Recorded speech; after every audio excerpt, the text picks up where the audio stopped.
radio. Shout it.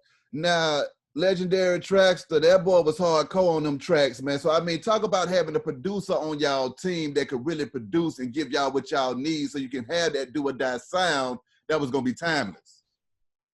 Trax was one of those guys that he studied.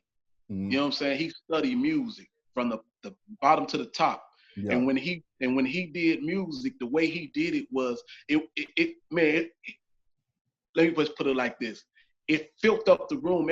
Every time he did a beat, it filled up the room. You knew what you was gonna come with the next time you got on that beat. When you came back to the studio, you knew what you was gonna already write.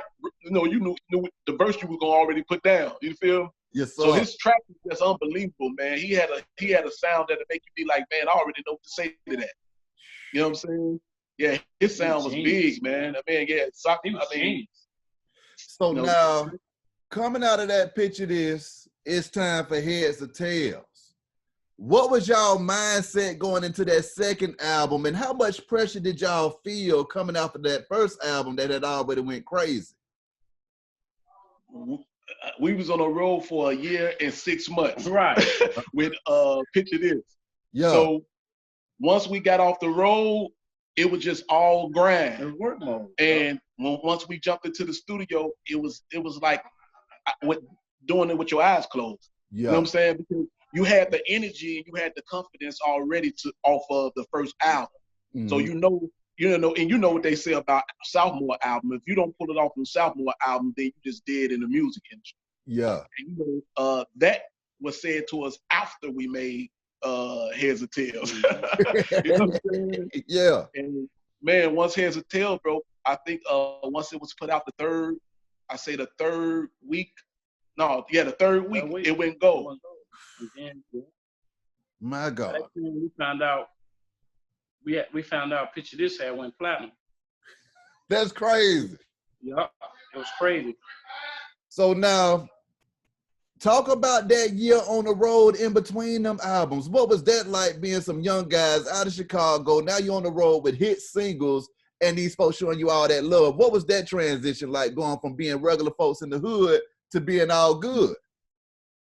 It was crazy because, again, like it was just like you enjoyed it. This is what you did. You know what I'm saying? So it was like, okay, that's cool, but we was used to the stage because, we came from a different era. Yeah. We came from the street. We came from dancing. So we was always in front of people. We was always in front of a big stage even before our time. Mm-hmm. You know what I'm saying? So when you got in front of that big stage, it was like, we finna.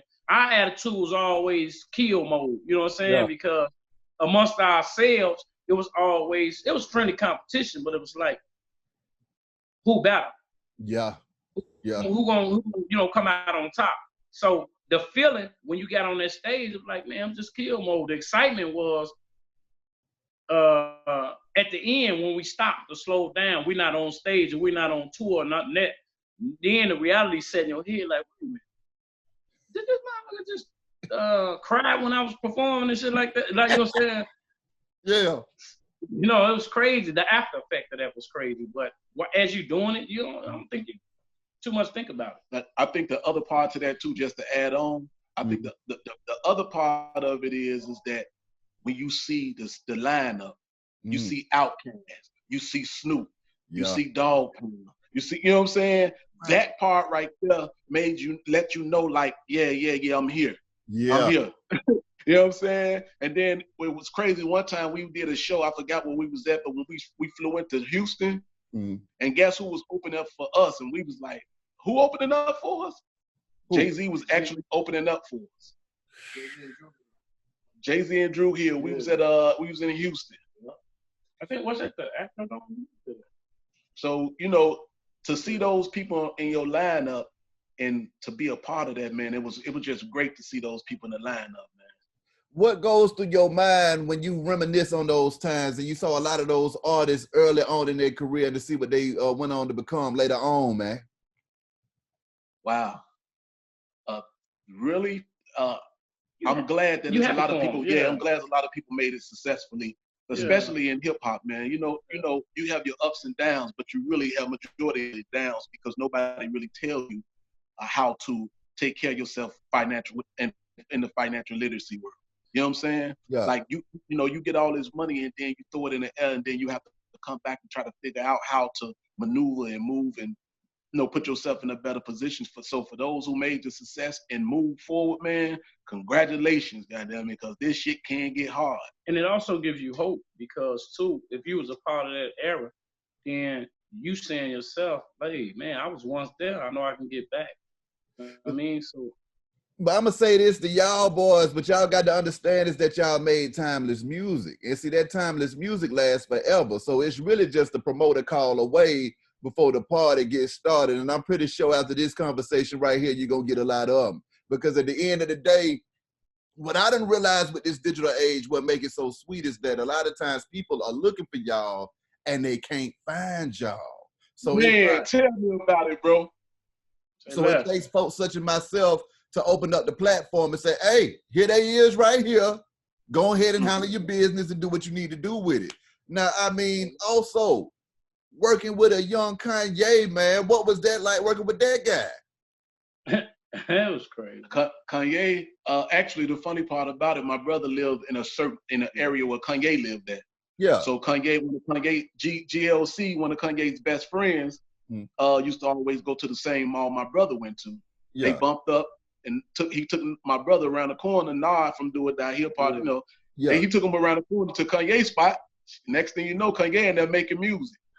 And they bring us over there. Kanye play a couple of tracks. We listening. And he didn't, he wasn't big at that time, but he was with The Rock. Yeah. Yeah, because he had produced music for a lot of people from Chicago, for Scarface at the time. Mm-hmm. Like he had produced, he had a nice catalog, but they still wasn't accepting them. Like they wouldn't even play him on GCI, none of that. You know what I mean? Then we linked up with him, you know what I'm saying? And through that, it was like, okay, it was like kind of like a stamp, a Chicago stamp. Yeah. In terms of that, okay, now you solidified, you know what I'm saying? You're going up to GCI, like, man, play our boy, like play Kanye, you know what I'm saying? What y'all doing? Because they wouldn't play Do The Wire for shit. You know what I'm saying? There had to be politics, you know what I'm saying? But, I'm proud of what he's doing, and yeah, and he became one of the billionaires, you know what I'm saying, of the game right now. And yeah, well over 2-3 billion right now. A lot of people don't know that. No, that's crazy right there. That's crazy. Yeah. Talk to me about that Chicago love, though, man. Y'all working together like that, though, because in a lot of cities, you can't get folks to come together. But one thing about Do or Die, we'll see y'all with Twister. We'll see y'all with Kanye and just really keeping it home team like that. So what was that like with the camaraderie? Well, it was all about the respect of what we did for the city. You know what I'm saying? Like we opened some doors. What they it was house music here, should I say. You know what I'm saying? You didn't hear hip hop. So we opened some doors as well as with Crucial Conflict. You know what I'm saying? So opening those doors, every time someone got on, they knew, man, Do or Die. And it wasn't just that. It was like even in Atlanta, even in Texas and everywhere, our name was big. It was flowing through because of the music that we put out. And like you say, it was timeless. So the people was respecting the music itself to the point where it was like, man, you got to do something with Do or Die. Because guess what's going to happen when they do an interview? So what's up with Do or Die? That's what they can do. To this day, they do it to Chief Keef now. So do y'all know what's up with Do or Die? Woo, they like, oh, okay, that you got to go back to it. It speaks for itself. I remember going to the mall in Atlanta. And they shut the damn mall down. When we was walking through the mall, it looked like that scene on the Jackson 5, the movie, when we run through the mall. I remember that. And I remember we had the #1 single in the country. And I remember running through the damn mall, trying to get up out the mall. They had to shut the mall down. It was crazy.